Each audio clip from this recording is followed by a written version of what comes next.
Welcome back to the Rugby Social, and in this video I'm going to be taking a look at Ireland's Six Nation campaign. Another successful one, worthy champions, but let's take a look. How did their games go?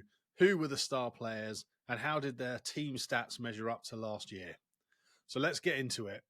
So back-to-back champions, and whilst I tipped Ireland to not win the Grand Slam, I actually predicted France would win the Grand Slam.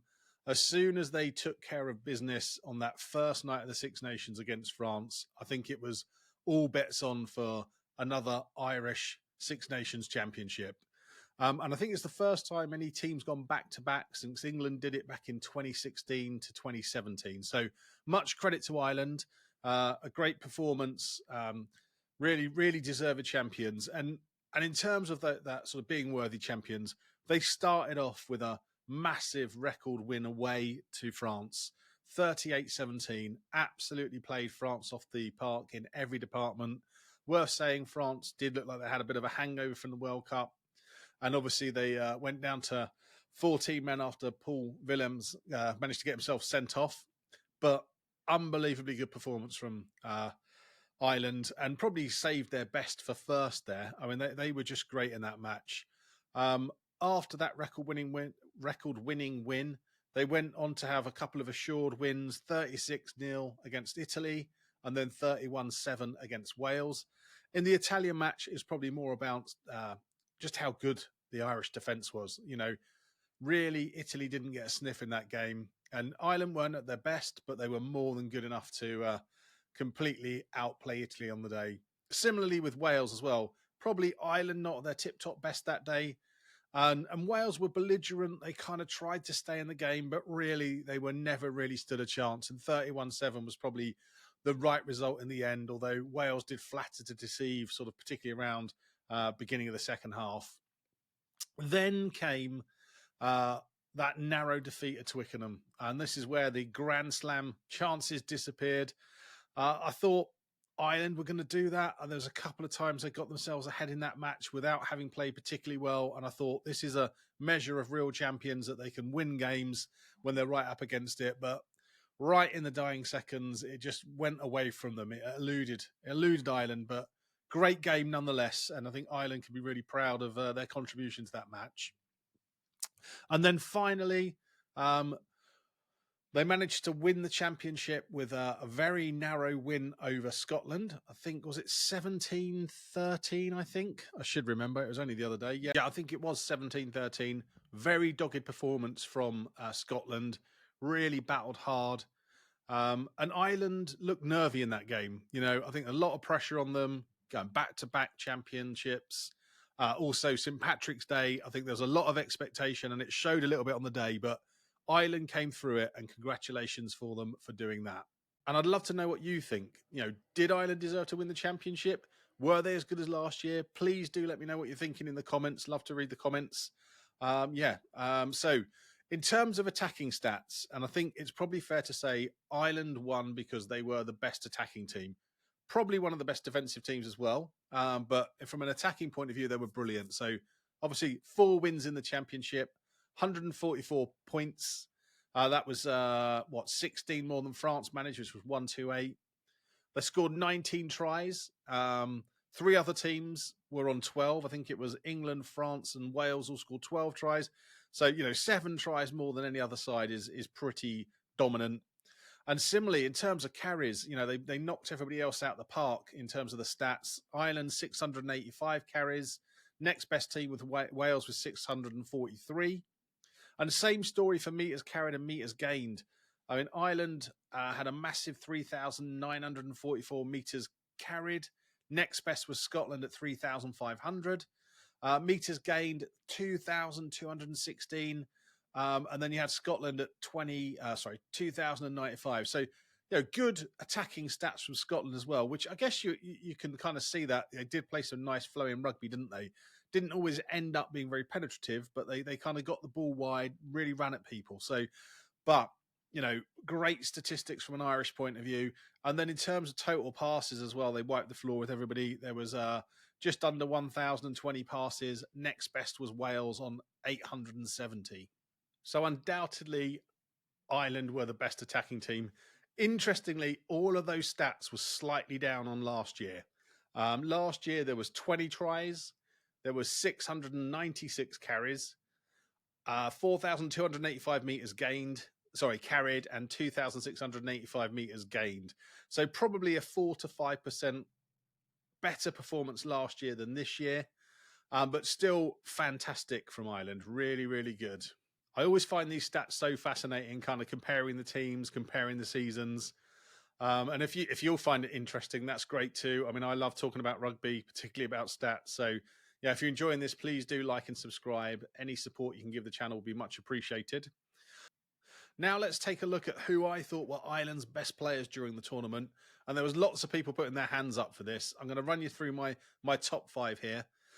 First of all, Bundyaki in 5th place. Now, Bundyaki didn't play all the games. I think he missed 1 or 2 through being rested. But he still managed 50 carries and 380 meters gained, which is a pretty solid performance. And he just creates space for other people when he's on the ball. So yeah, he had a fine campaign. Next one in 4th place, I've gone Jack Crowley. Now, probably the most impressive thing you say about Jack Crowley is it meant that Johnny Sexton wasn't massively missed. You know, he really stepped up. He really performed well. He slotted home 56 points, and also took quite a demanding 45 carries as well. So he was looking to run the ball as well as pass it and kick it. 3rd place is hooker incredible Dan Sheehan.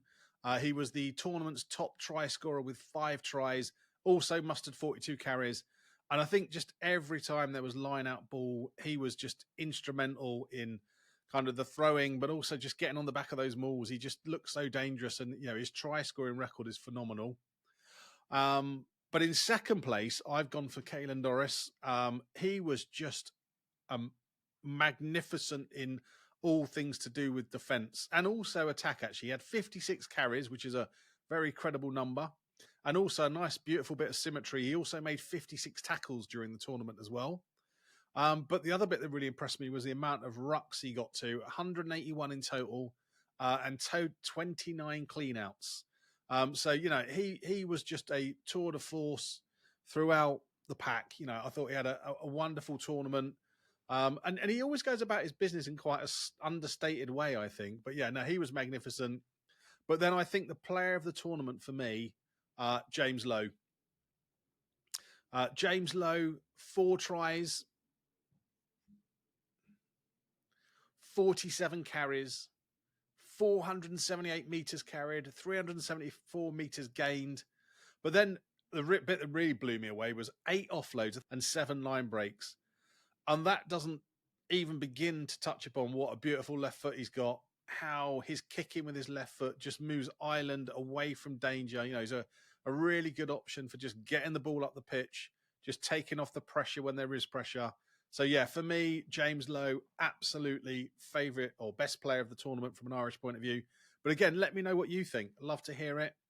I also thought Ireland scored some cracking ties during the tournament, particularly against Italy. And, you know, there's some great maul tries against France as well. But in terms of my favourite 3 tries from an Irish point of view, and these aren't in any particular order, I couldn't place them in terms of which order they were in. But my favourite 3 tries, first of all, James Lowe's first try against England. You know, the way Ireland managed to kind of pick up that sort of knockback from the kick, moved it through hands. He found space, heading for the corner.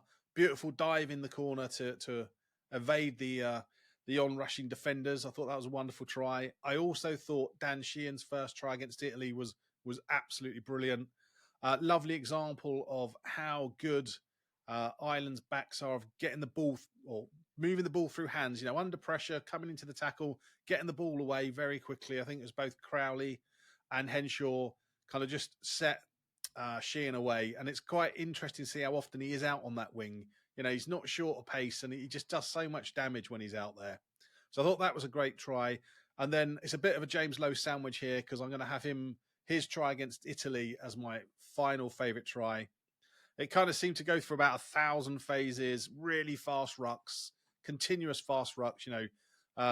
Gibson Park just moving the ball so quickly, moving people side to side, and then an absolutely great finish from low. I think he probably had about 4 defenders with hands on him, and he really shouldn't have been able to score that try, but he got it over. So, yeah, not only my favourite player of for Ireland that tournament, but 2 of the best tries as well. But yeah, let me know what you think. Did you think some of the other tries were better? Yeah, there was a fair few to choose from. There's 19 to choose from. So let me know what you think.